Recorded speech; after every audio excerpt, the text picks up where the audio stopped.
बिस्मिल्लाहिर्रहमानिर्रहीम। Dear students, अस्सलाम वालेकुम।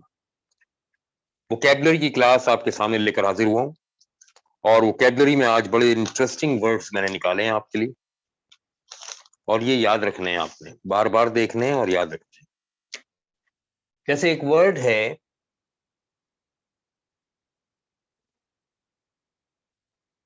कॉन्फिडेंस। कॉन्फिडेंट का क्या मतलब है? सब जानते हैं आप लोग। कॉन्फिडेंट,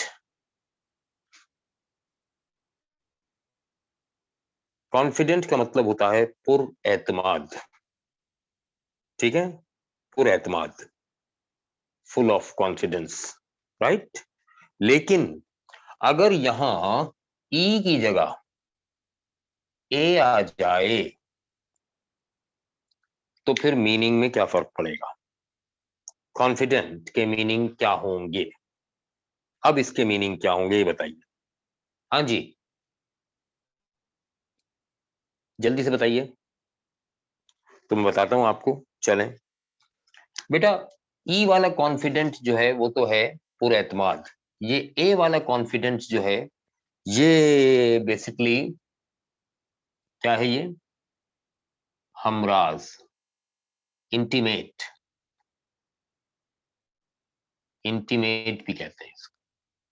हमराज यानी जो आपके कॉन्फिडेंशियल मैटर्स, सीक्रेट मैटर्स में आपका शरीक हो या आपको आपके राज जानता हो, उसे कहते हैं हम हमराज। ठीक है, तो इसे कहेंगे हम कॉन्फिडेंट। है ना इंटरेस्टिंग? एक और वर्ड, हाँ जी,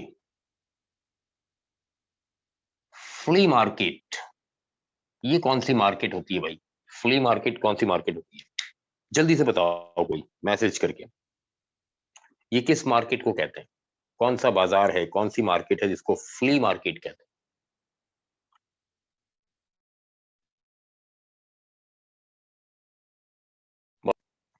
वेट कर रहा हूं मैं आपके आंसर्स का। कौन जवाब देगा? किसी न किसी को तो आता होगा, मुझे उम्मीद है कोई ना कोई तो जवाब दे ही देगा। हाँ जी, फ्ली मार्केट। जी, काशिफ जीलानी ने जवाब दिया है।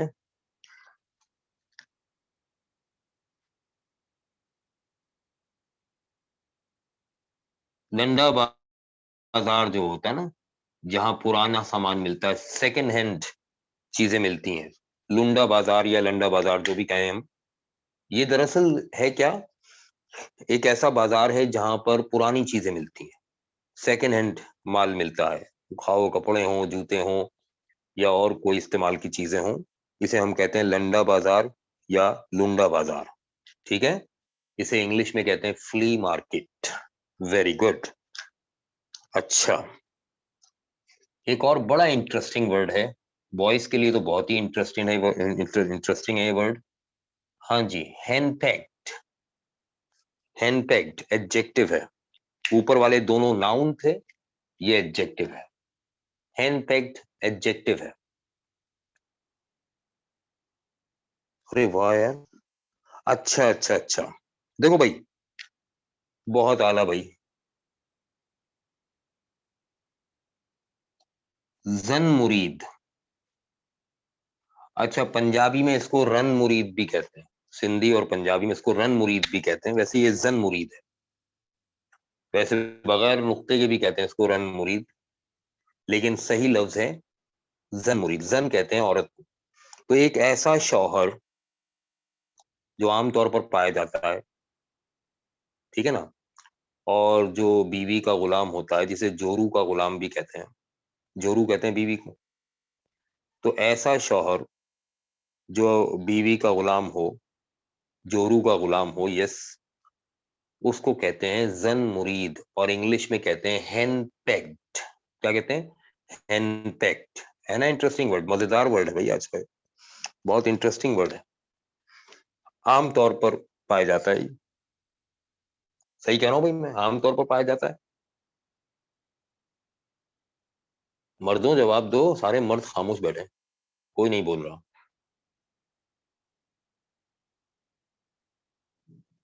हाँ देखा जी, इतनी हल्के से जी निकला है। यस सर, नजीर बलोच भी कह रहे हैं यस सर। अच्छा भाई, अब एक चीज और है, ये बड़ी इंटरेस्टिंग चीज है, एम्यूलेट। एम्यूले भी कहते हैं, एम्यूलेट भी कहते हैं, इसमें टी साइलेंट भी होता है बाज़ औक़ात। किसी को बोले तो उसे बुरा भी नहीं लगेगा। हाँ, इंग्लिश में बोले तो बुरा नहीं लगेगा और पता भी नहीं चलेगा। ठीक है ना? वेरी गुड, सही बात है, पर मुझे नहीं बोलना। हाँ, बाकी सबको बोल देना। अच्छा, तो एम्यूलेट किसे कहते हैं? देखिए, ये असल में एम्यूलेट जो है, ये इसका ओरिजिन जो है ना, फ्रेंच है, और फ्रेंच में ये आया था लैटिन से। हाँ हाँ हाँ, लफ्ज आया, अच्छा। हाँ जी, शेर जमान तो लगता है वोकेबलरी याद करके बैठे हैं या डिक्शनरी बगल में रख के बैठे हैं। तावीज,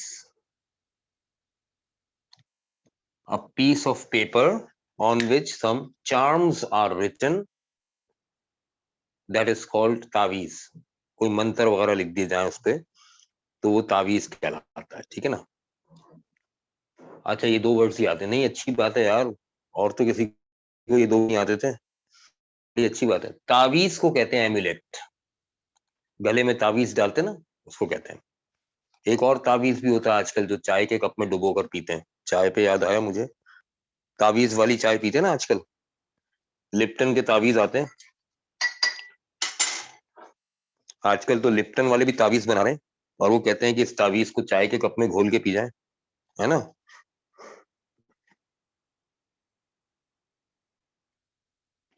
फिल्म के सबटाइटल में, हाँ देखो कितना फायदा हुआ फिल्म में देखने का, देखा? हाँ हाँ, चाय के तावीज को कहते हैं टी बैग। अच्छा जी। अच्छा जी, एक और वर्ड है बड़ा इंटरेस्टिंग, ये कौन बताएगा? नैबॉब। इंतजार में हूं मैं, कोई तो बताए। नैबॉब। हाँ जी, अब मुझे इंतजार ज्यादा करना पड़ेगा लगता है।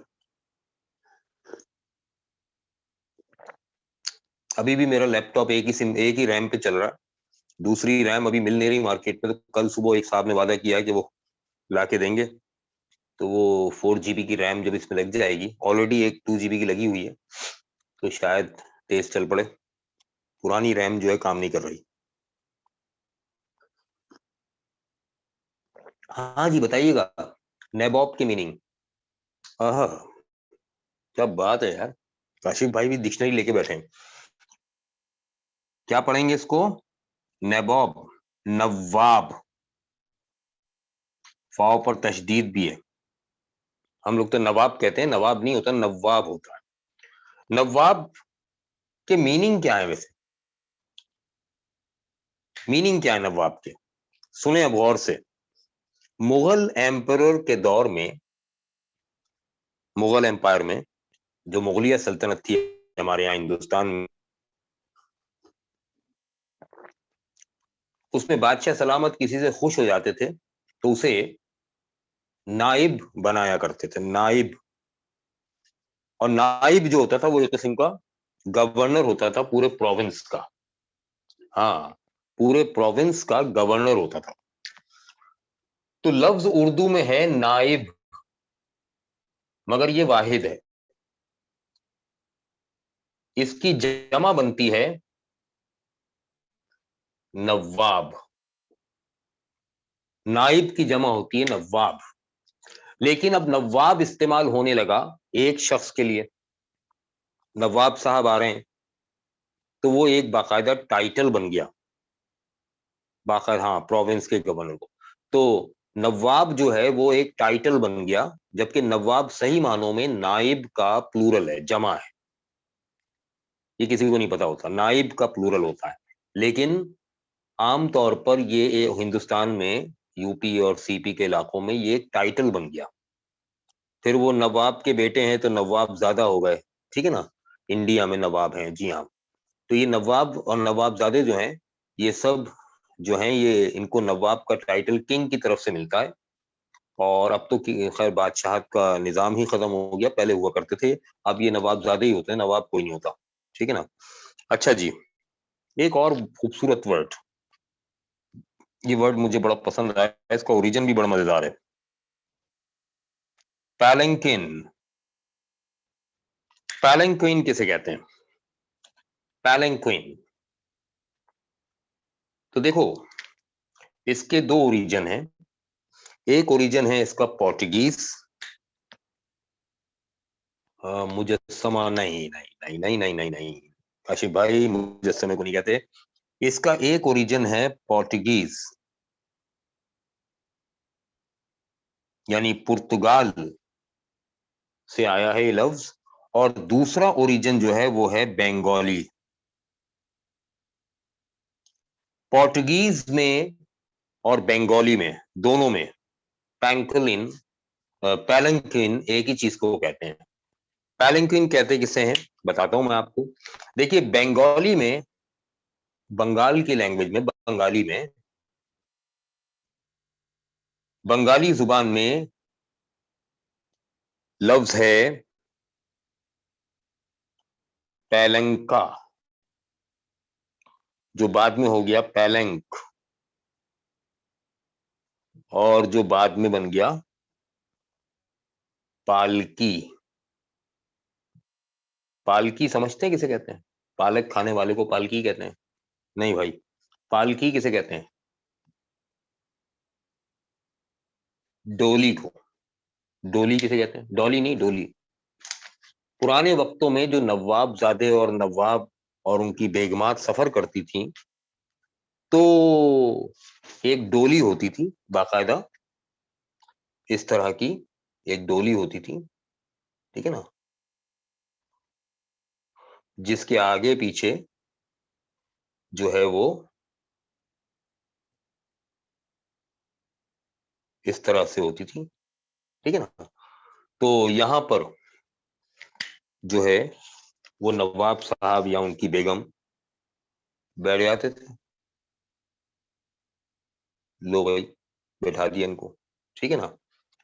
और चार बंदे इसको कंधों पर उठाकर चलते थे, इस तरह से, ठीक, पुराने जमाने में। तो गुलाम जो है वो पालकी उठाते थे, और नवाब साहब जो हैं वो या उनकी बेगमात इसके अंदर बैठी होती थी। तो पालकियों पर सफर करते थे, इसको डोली भी कहते हैं। फिर शादी ब्याह के अंदर रिवाज हो गया कि शादी है तो दुल्हन को पालकी में या डोली में बैठा के रुखसत करेंगे। तो ये पालकी या ये डोली जो है, बंगाली लैंग्वेज में पेलेंक या पेलेंका कहलाती है, और पोर्टुगीज में पेलेंकी, और इंग्लिश में, इस में सिर्फ एन और एम का फर्क है। पोर्टुगीज लैंग्वेज में ये वर्ड ऐसे। तो पैलंकिन का मतलब क्या है?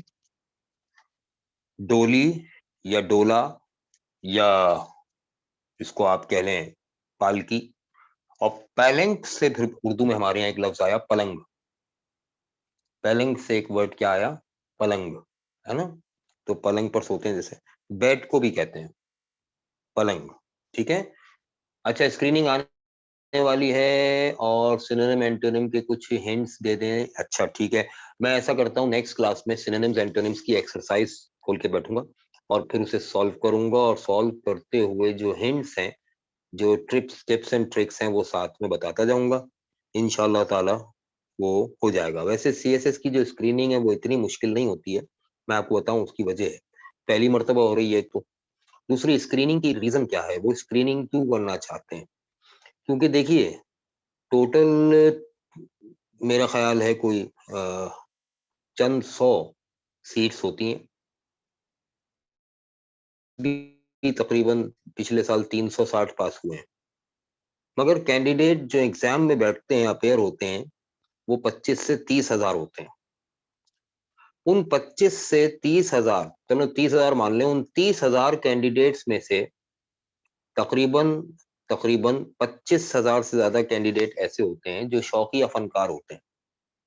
शौकिया फनकार से मेरी मुराद ये है कि जो शौक में आकर सीएसएस में रजिस्ट्रेशन करवा देते हैं और फिर हर एक को बताते फिरते हैं कि मैं सीएसएस की प्रिपरेशन कर रहा हूँ, मैं सीएसएस कर रहा हूँ, मैं सीएसएस कर रहा हूँ, मैं असिस्टेंट कमिश्नर बनूंगा, और इसी ख्वाब में सारा वक्त गुजार देते हैं। और इम्तिहान से कुछ दिन पहले उन्हें होश आता है तो वो फिर थोड़ी बहुत तैयारी करके इम्तिहान में बैठ जाते हैं। नतीजा ये निकलता है कि वो फेल हो जाते हैं। तो 90% स्टूडेंट्स इस तरह के होते हैं,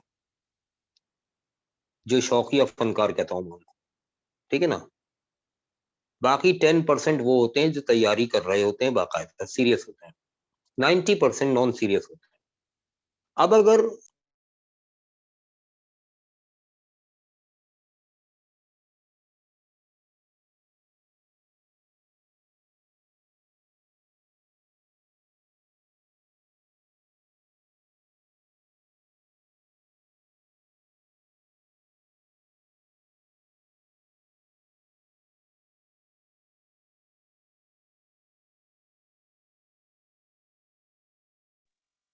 हाँ भाई, आ रही है आवाज? अब आ गई आवाज? ओके। अब 25,000 के करीब कैंडिडेट्स जो हैं वो एग्जाम में अपेयर हुए। उन 25,000 का 90% जो है वो यूं ही फजूल में आ गया, उसको आता जाता कुछ नहीं है, खामखा। लेकिन उनकी वजह से क्या होता है, हुकूमत को उतनी ही कॉपीज प्रिंट करनी पड़ती हैं हर पेपर की, फिर उतने ही जो है एग्जामिनेशन सेंटर्स बनाने पड़ते हैं, उतने ही जो है वो इन्विजिलेटर्स और एग्जामिनर्स और फैक्टोटम और सुपरिंटेंडेंट्स और तमाम चीजें डिप्लॉय करनी पड़ती हैं, और इन सब का पैसा खर्च होता है। तो उन्होंने इस साल क्या किया कि स्क्रीनिंग टेस्ट रख दिया। इससे फायदा क्या होगा, जो जो कि शौकिया फनकार हैं वो स्क्रीनिंग टेस्ट में ही कट जाएंगे। अब जब स्क्रीनिंग टेस्ट में कट जाएंगे तो वो आगे बढ़ ही नहीं पाएंगे। तो सिर्फ आगे वो ही बढ़ेंगे जो सीरियस होंगे, जो पहले से तैयारी कर रहे होंगे। जैसे आप लोग तैयारी कर रहे हैं तो स्क्रीनिंग टेस्ट अगर आपके सामने आ जाए तो आप वैसे ही पास हो जाएंगे बगैर तैयारी के, क्योंकि आप ऑलरेडी तैयारी कर रहे हैं तो आपको कुछ तो आता है। लेकिन बाकी लोगों को जो तैयारी किए बगैर शौकिया फनकार बैठते हैं इम्तिहान में, उनको तो कुछ भी नहीं आता ना, वो तो हुकूमत का खर्चा करवाने आते हैं खाली। तो उनको बाहर करने के लिए किया गया। हाँ, साल हो गया है, लगे हुए हैं, बिल्कुल सही है। तो इसीलिए मैं कह रहा हूँ कि आप लोगों के लिए स्क्रीनिंग टेस्ट इतना मुश्किल नहीं होगा। फिर भी मैं इसके ऊपर एक लेक्चर दूंगा कि स्क्रीनिंग टेस्ट कैसे करना है आपने। लेकिन आपके लिए मुश्किल नहीं होगा, बता दूं मैं आपको। मुश्किल सिर्फ उन लोगों के लिए होगा जो शौकिया फनकार है, और उन्हीं को बाहर करना है। उन्हें सारा कचरा साफ कर देंगे, जो रह जाएगा वो सारा का सारा वो बच्चे हैं जो ऑलरेडी प्रिपरेशन कर रहे थे, इसलिए आसानी से उन्होंने पास भी कर लिया। और सिनोनिम्स एंटोनिम्स की हिंट्स भी दूंगा, बिल्कुल बिल्कुल सही है। अच्छा, अब वो एक और बात आई थी साइलेंट लेटर्स वाली क्लास। चलें, ऐसा करते हैं कि बीच में एक क्लास रख लेंगे, लंबी क्लास साइलेंट लेटर्स की भी, ठीक है। वो फिर बहुत बड़ी क्लास होगी, क्योंकि उसमें बहुत सारे ग्रुप्स की, मेरी जो सीएसएस के जितने ग्रुप्स हैं और जो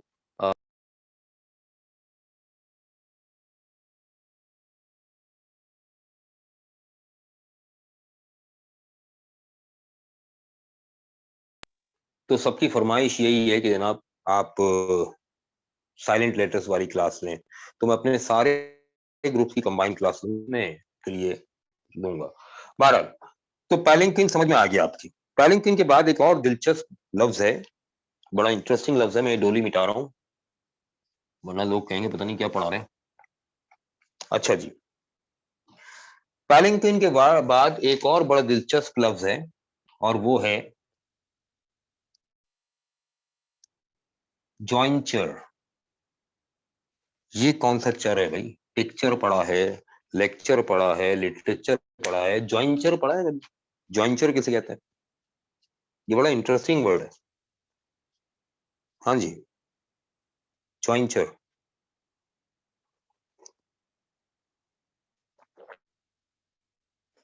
एट टाइम ऑफ वेडिंग, शादी के वक्त लड़के वाले लड़की के लिए एक सिक्योरिटी डिपॉजिट देते हैं। उसे ज्वाइंचर कहते हैं। हमारे यहाँ मुसलमानों के इससे मिलती जुलती एक ही दो होते हैं, हक महर।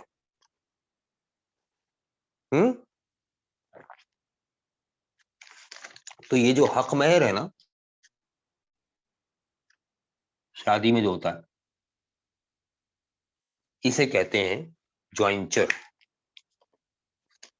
आज अल्फाज बड़े इंटरेस्टिंग आ रहे हैं वैसे। हक महर को कहते हैं। हाँ जी, मजा आ रहा है वोकैबुलरी। आगे चलें, समझ में आ रहा है? हम्म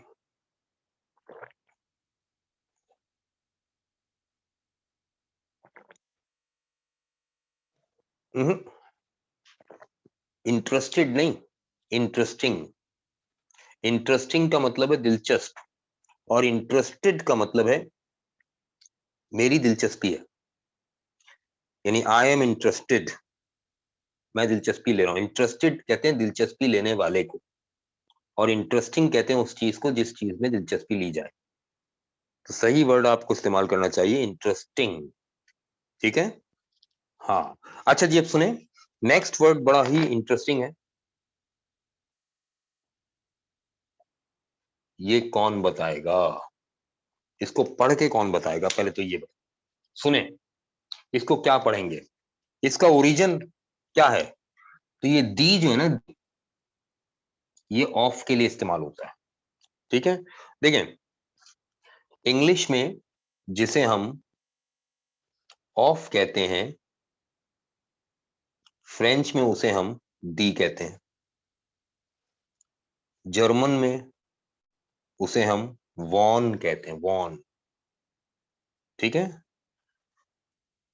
पर्शियन में, फारसी जुबान में इसे हम कहते हैं हाय,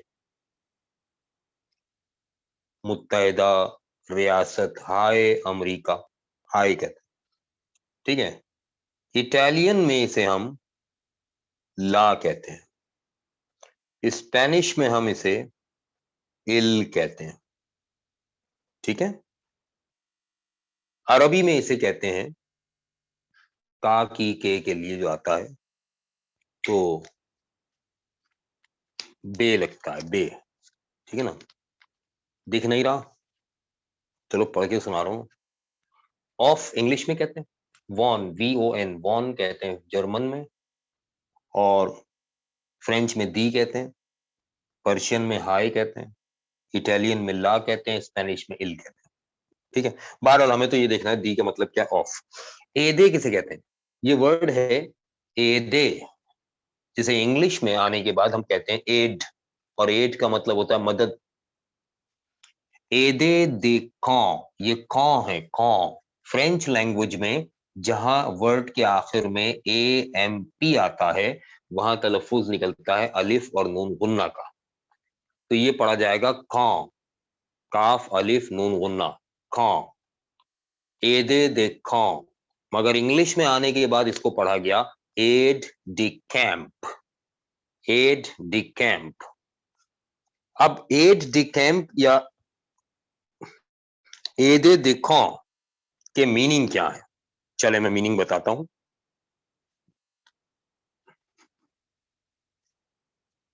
देखिए, इसके मीनिंग है a military officer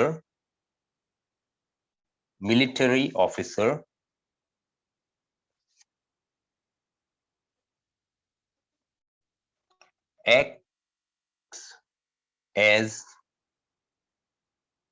confidential or secret supporter या assistant to a senior officer।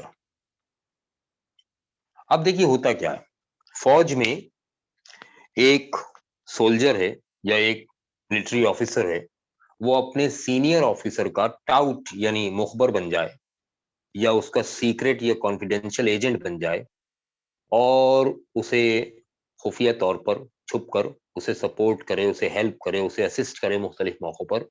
उसे हम कहते हैं क्या? ये दे देखो बेसिकली ये वर्ड कहां से आया, अब मैं एक्सप्लेन कर दूं। देखिए स्टेज या ड्रामा जो होता है, ड्रामा या स्टेज, स्टेज पर ड्रामा परफॉर्म होता है।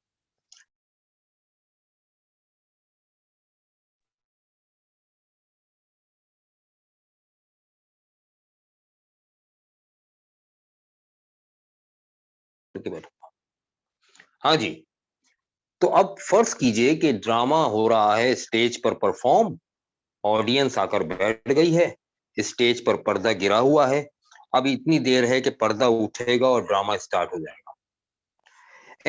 एंड उस वक्त ये खबर आई कि हीरो गायब है, हीरो तो किडनैप हो गया, या हीरो को हार्ट अटैक हो गया, या हीरो मर गया, या हीरो का रास्ते में एक्सीडेंट हो गया, कोई इमरजेंसी ऐसी हो गई कि हीरो अवेलेबल नहीं है। तो ऐसी सिचुएशन में ऑडियंस को अगर ये कहा जाएगा कि भाई आप बाद में आइएगा, तो ऑडियंस तो अंडे और टमाटर लेके बैठी है, वो तो बरसात कर देंगे स्टेज पर, सब तो नहीं मानेंगे ये बात।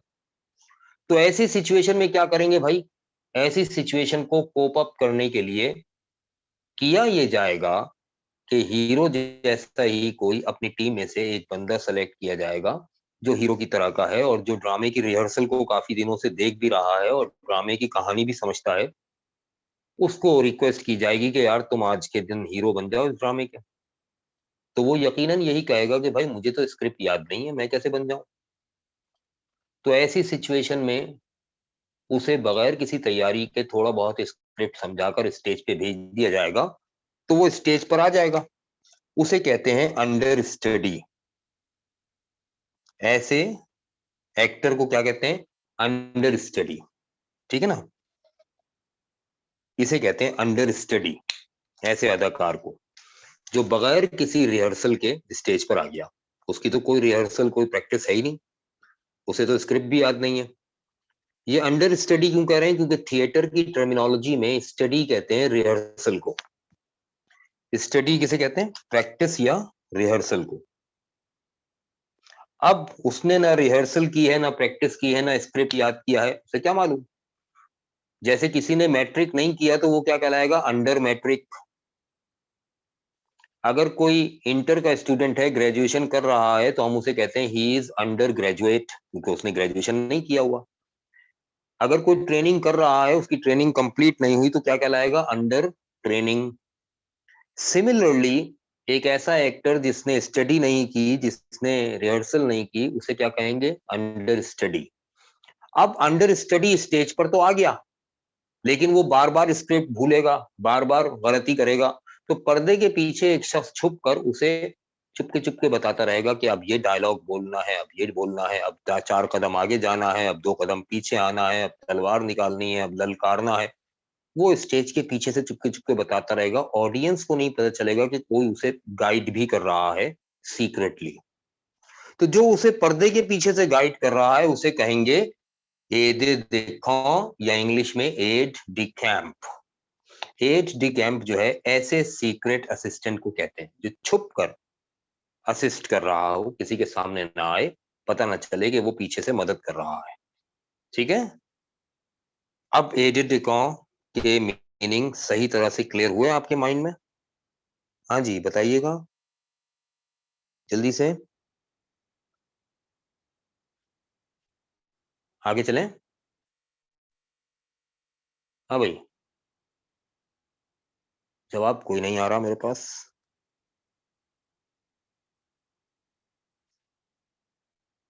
ये पूरा समझ में आ गया।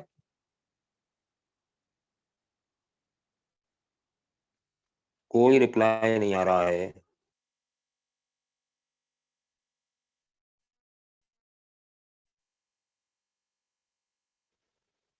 हाँ जी, चले मैं आगे चलता हूँ, मैं तो रिकॉर्डिंग कर रहा हूँ। अब देखिए एक और वर्ड है बड़ा इंटरेस्टिंग, बहुत कॉमन वर्ड है।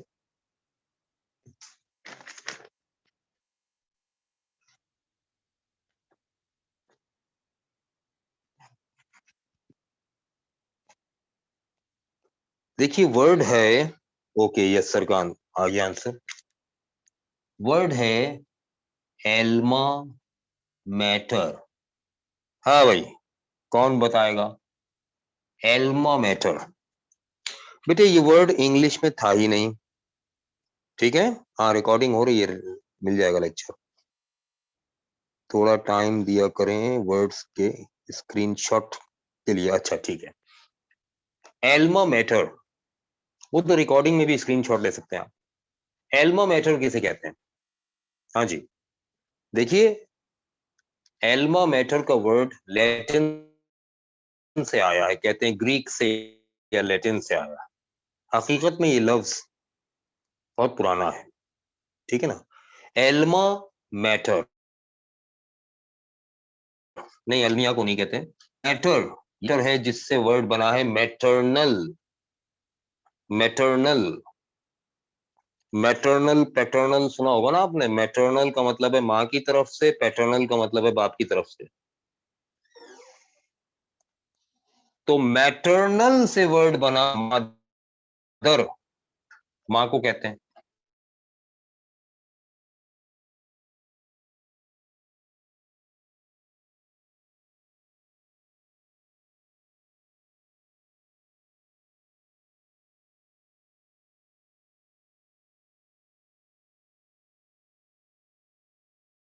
भी यूनानी जुबान से आया पैटर्नल। रोमन्स ने इस वर्ड को बहुत यूज किया लैटिन लैंग्वेज में, और फिर वहां से वो इंग्लिश में आ गया। तो मैटर कहते हैं माँ को, और एल का वर्ड जो है ये ई से बना है,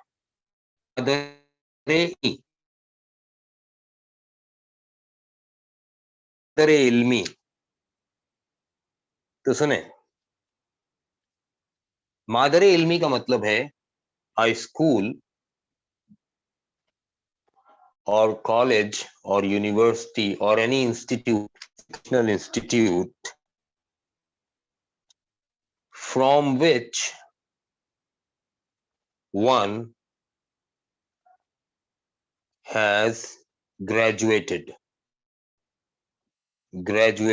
or from which one has educated।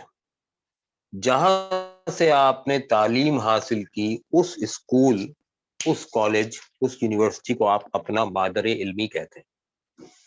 क्यों कहते हैं? एल्मा मैटर कहते हैं, एकेडमी जिसे आप कहते हैं। यस, एकेडमी तो वो भी हो सकती है ना जहां से आपने नहीं पढ़ा हुआ, लेकिन जहां से आपने पढ़ा हुआ है वो स्कूल, वो कॉलेज, वो यूनिवर्सिटी आपके लिए मादरे इल्मी है, क्योंकि उस इदारे ने आपको बिल्कुल अपनी गोद में इस तरह से रखा और इल्म सिखाया जैसे माँ रखती है गोद में।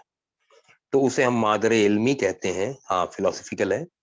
और इंग्लिश में कहते हैं एल्मा मैटर। जैसे मैं कहूं Karachi university is my Elma matter, ठीक है ना। ये है सिलसिला। अच्छा जी, नेक्स्ट वर्ड। तो ये बेसिकली लैटिन से आया इंग्लिश में, और हमारे यहाँ उर्दू में पर्शियन से आया, फारसी से। अगला वर्ड जो है, हाँ जरा देखिएगा, कॉग्नोमन। कॉग्नोमन किसे कहते हैं? कॉग्नोमन, हाँ जी, किसे कहते हैं? जल्दी बताइए बेटे। इसमें मेन वर्ड जो ना को है और नोमेन है। नोमेन किसे कहते हैं? लैटिन में नोमेन का मतलब है नेम, कॉग्नोमन का मतलब है, अच्छा कॉग, यही कॉग COG आपको रिकॉग्नाइज में भी मिलेगा, है ना। कॉग का मतलब होता है पहचान, किसी की पहचान बन जाए कोई नाम। जैसे मेरी पहचान बन गया एक नाम नकवी। तो जो सर नेम होता है ना आपका, सर नेम या फैमिली नेम, ये दरअसल क्या होता है, ये कॉग्नोमन होता है, ठीक है। ये कॉग्नोमन कहलाता है, राइट। इसे कहते हैं कॉग्नोमन। हाँ जी, आज के वर्ड्स में मजा आया। इंशाल्लाह नेक्स्ट क्लास में मजीद इसी तरह के इंटरेस्टिंग वर्ड्स, हाँ निकनेम को भी कह सकते हैं बिल्कुल। इंशाल्लाह नेक्स्ट क्लास में ऑर्डर ऑफ एडजेक्टिव पे भी बात करें। ऑर्डर ऑफ एडजेक्टिव तो बेटा इस क्लास में कहाँ से आएगा, वो तो फाउंडेशन कोर्स में आएगा, ठीक है। तो इंशाल्लाह अब